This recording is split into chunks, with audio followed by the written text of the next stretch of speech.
नमस्कार शेतकरी मित्रांनो, आवड मोसंबी शेतीची या यूट्यूब चॅनलमध्ये आपलं स्वागत। तर शेतकरी मित्रांनो, आज आपण सध्या मोसंबी संत्रा बागेमध्ये जी फळगळ आढळते यावर आपण थोडीशी चर्चा करणार। तर सध्या मोसंबी संत्रा बागेमध्ये जी फळगळ आपल्याला दिसून येते यासाठी आपण आज एक फवारणी रेफर करणार। तर फवारणीमध्ये आपण एलियट बायर कंपनीचं एलियट 1 लिटर पाण्यासाठी 2 ग्रॅम वापरणार।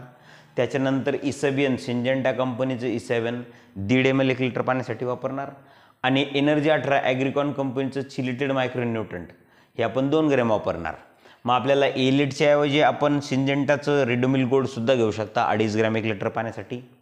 आणि इसेबियन सिंजेंटा कंपनीचं इसेबियन याच्यामध्ये आपण ॲमिनो ॲसिड बघितलेलं आहे। तर अदर कंपनीचं ॲमिनो ॲसिड जसं की बायरचं सुद्धा आपण ॲमिनो ॲसिड घेऊ शकता किंवा एनर्जी 18च्या ऐवजी चिलमिक्स कॉम्बी आपण घेऊ शकता, याच्यामध्ये चिलिटेड मायक्रोन्यूट्रंट।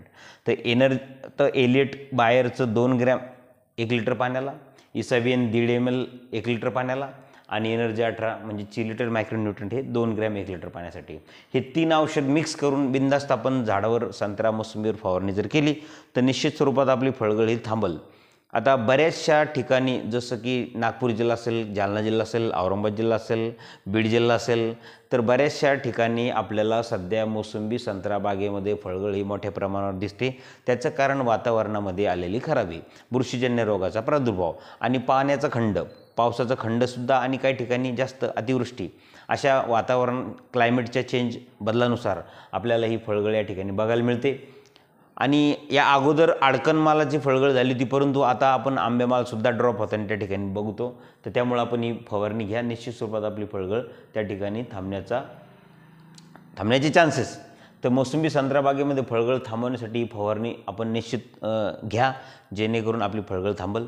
तर शेतकरी मित्रांनो, ज्या ठिकाणी झाडामध्ये ग्रीनरी चांगली, त्या ठिकाणी झाडामध्ये कुठल्याही प्रकारची डिफिशियन्सी नसेल, अशा ठिकाणी फळगळी कमी स्वरूपात आपल्याला बघायला मिळते।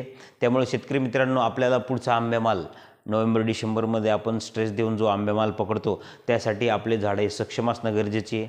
झाडामध्ये पाण्याची संख्या जास्त असणे गरजेची आहे, पानं मोठमोठे पाहिजेत, पानं हिरवेगार पाहिजेत, जेणेकरून आपण झाडामध्ये स्टोरेज चांगल्या प्रकारे तयार करून येणाऱ्या नोव्हेंबर-डिसेंबरमध्ये आपल्या झाडावरती चांगला माल आपण त्या ठिकाणी लावू शकतो, मग ते संत्रा असेल किंवा मोसंबी असेल। तर शेतकरी मित्रांनो, आपल्याला आमची नर्सरीसुद्धा आहे। आपल्याला जर नर्सरीमधून आपल्याला मोसंबीची एक कलमा पाहिजे असेल तर आपण बिंदास्त या नंबरवर कॉल करू शकता। आपल्याकडे जंबेरी खुंटावर, न्यू शलार पिशवीमध्ये तसेच जमिनीवर दोन्ही उपलब्ध आहे। आपल्याकडे संत्रा, लिंबू हे मिळत नाही, आपल्याकडे फक्त आणि फक्त मोसंबीच आपण बनवतो। आपल्या मातृवृक्षावरून रोपं तयार करून आपण फक्त मोसंबीच बनवतो। तर शेतकरी मित्रांनो, आपल्याला जर रोपं पाहिजे असेल तर आपण या नंबरवर संपर्क करू शकता।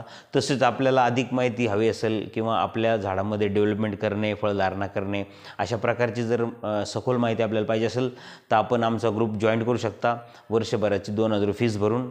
शेतकरी मित्रांनो, आपण 73व्या एपिसोडमध्ये आपण मोसंबी, संत्रा, फळगळ या विषयावर आपण थोडीशी चर्चा केली आणि त्यावर फवारणी ही आपण रिकमेंड केली।